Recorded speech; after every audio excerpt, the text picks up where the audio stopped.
Queen. Sometime years ago, I heard you say that black people were going to suffer the most under the Obama administration. At the time, I was really excited. Like, why would you? What is he talking about? Why is this man speaking against our black Messiah? Everything I said came with that. You see it, right? It's almost scary because you said it at a time where I know I thought you were nuts. I don't know. I was like, he's not even about black. How can you say that? Now I see things totally different. I'm a little bit older too, so you see life a little different.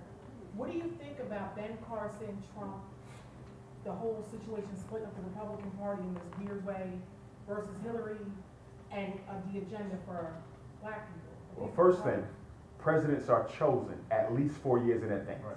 Whoever's going in the White House in January of 2017, they know now. Everything else is political theater to give the people the illusion of a choice. Okay? When you read the Constitution, and I was a political science major, Millersville University, first thing they teach you is that the people don't choose the president. The Electoral College chooses the president. America's presidency was never intended to be a democratic decision. Okay? So, they already know who's going to go in. Now, as far as Ben Carson goes, I lost a lot of respect for him.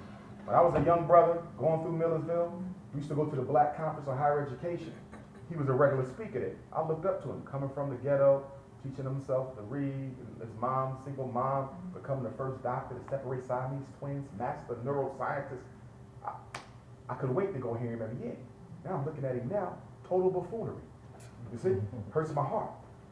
Now, I've heard some people say that they're going to make Donald Trump and Ben Carson run together. Okay? They might, they may not. It makes sense, because neither one of them care about black folks. But anyway, I don't know who they chose. I'm trying to study it. Normally, whoever gets the most positive attention on the major news outlets is the chosen president. If you remember when Obama ran, he got nothing but positive press from CNN, headline news. I knew he was going to be the one. He got no negative press, while at the same time they crucified Senator McCain.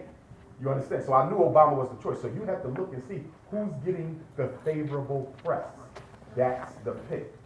The job of the government is to make the people choose the person they already pre-selected. The media's job is to sell to you the person that the power structure already chose. Okay? So when they chose Obama, they had to sell Obama to make sure the people went the direction of the status quo. Why is that important? Because democracies are very sensitive things. People are very cynical. If people recognize that I actually do not control the country through my vote, it can lead to chaos and anarchy. You see what happened to Russia. You see what almost happened in Italy. You see what happened in Egypt. You understand? So America's democracy also hangs in the balance.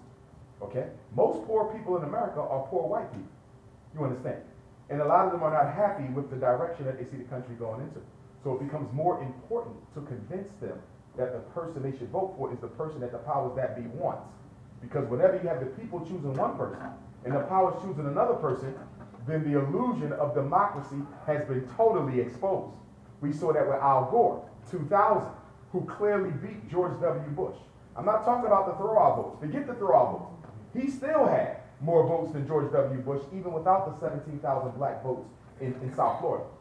Gore won for the people. But Bush got the White House. Why? Because Bush had 2 more electoral college votes than Gore. Even though Gore had 1 million more popular votes than Bush, Bush had 2 more electoral college votes. I never thought I would see it in my life. But you all have lived to see a president get put in the White House who the people did not choose. This is not a democracy. It is a false stocracy. If you read the Constitution, the word democracy is not even in it. The Declaration of Independence, the word democracy is not even in it. The preamble, the word democracy is not even in it. Look at any of the 50 state constitutions, including Pennsylvania, show me the word democracy. It's not in it. This is not a democracy, only the illusion of one. You have no choice. America is a dictatorship with 2 heads, one Democratic, one Republican. In public, they appear to represent 2 dichotomies of choice. But in the back room, they're all on the same page. You have to keep the masses of the people dumb in order to rule them. I thought it was the Supreme Court who decided that they do not have any more time to go through the vote count to determine who the winner of that Florida is was. Right, for the Florida. For the Florida. That's where Gore lost the election. Florida was a turning point. Nah, popular vote, Gore had more. Popular vote, Gore had more. Even with It the, is not counted. They say we don't have time to right, count they count the vote. Florida, right. But even without the Florida, Gore still won. Yeah, double check that. Even without the Florida votes, Gore still won. Gore still won. Do you still think Obama was not appealing enough to the American voters when they elected him for Remember, president? the second time. It was different then than it is now. Say it again, say it again. Obama has appealed to the American people, white and black, old and young. He was very charismatic. He was speaking from the heart.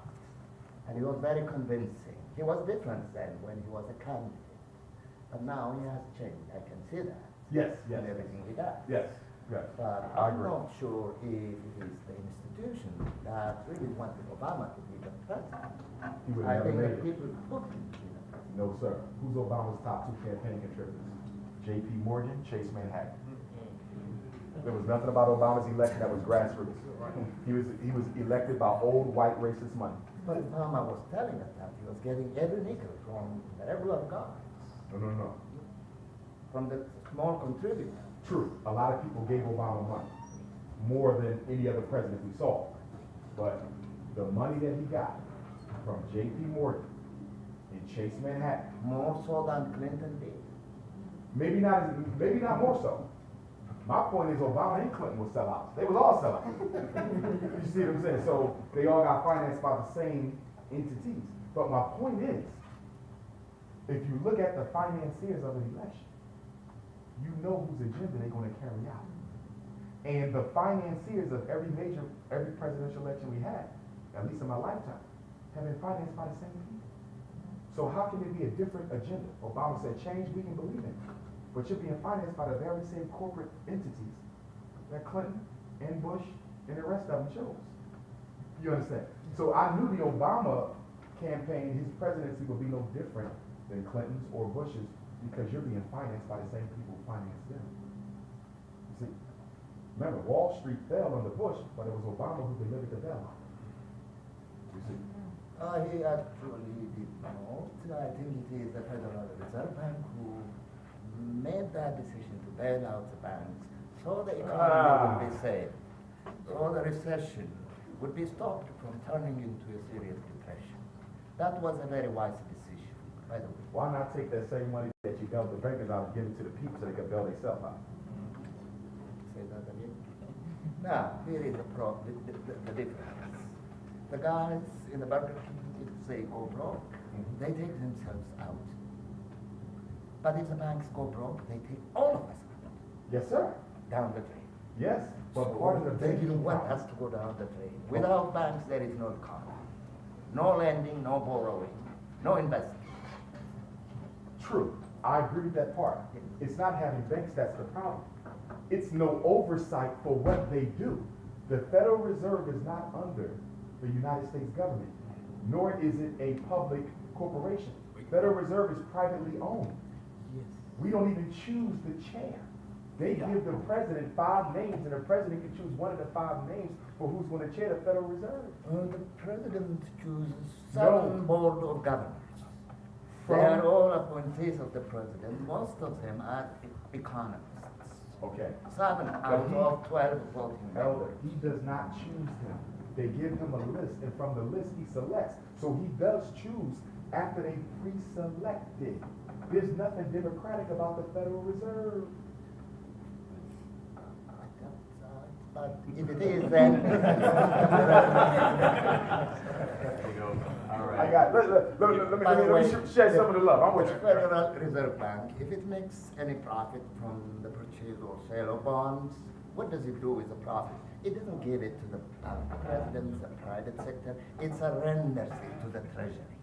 No. So No. why is it that we have 7 voters, all of them appointed by the governor, the president, and only 5 coming from the regional banks?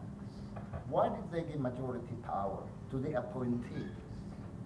Because it is an inside hustle.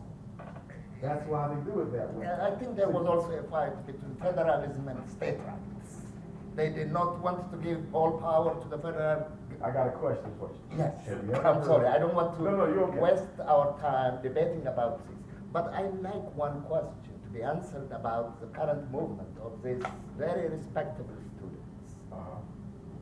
If the current strategy of demonstrating or walking for the next 4 days doesn't work, what next to make this movement successful? Okay. Martin Luther King appealed to the wide American audience, and he had Johnson behind him to communicating with Kennedy or whoever was in power. And he was a charismatic person, and he can appeal to a large number of people, audiences. They don't have that. They don't need to have How it. do they move from A to B? Remember- If strategy A fails, what is the... Remember, before King succeeded in Birmingham, he failed in several other cities. History does not give us that part. They had to learn from their mistakes, the same way the youth are going to have to. There's no such thing as a perfect revolution. There's no such thing as a perfect campaign. There's going to be contradictions and mistakes. The mistake is not the problem. When you don't learn from it, it becomes the problem. Dr. King learned from the mistakes of the earlier campaigns, and that's why Birmingham was ultimately successful. They're young people. They're going to make mistakes. If it fails, so what? You study what you did wrong, you re-strategize, you come back to the planning table, and you do it again. You don't stop. Nothing's perfect. No But they revolution. don't have the time, like Martin Luther King. Sure they have the time. They're in the Mississippi now sitting for over 100 years. He got a couple years to get it right. Well, Doctors. Third doctor's gonna step in. all right. Third doctor's gonna step in. Share the love. Yeah. Give him a hand. Give him a hand. But we won't finish, y'all, but we won't. Share the love. 'Cause I got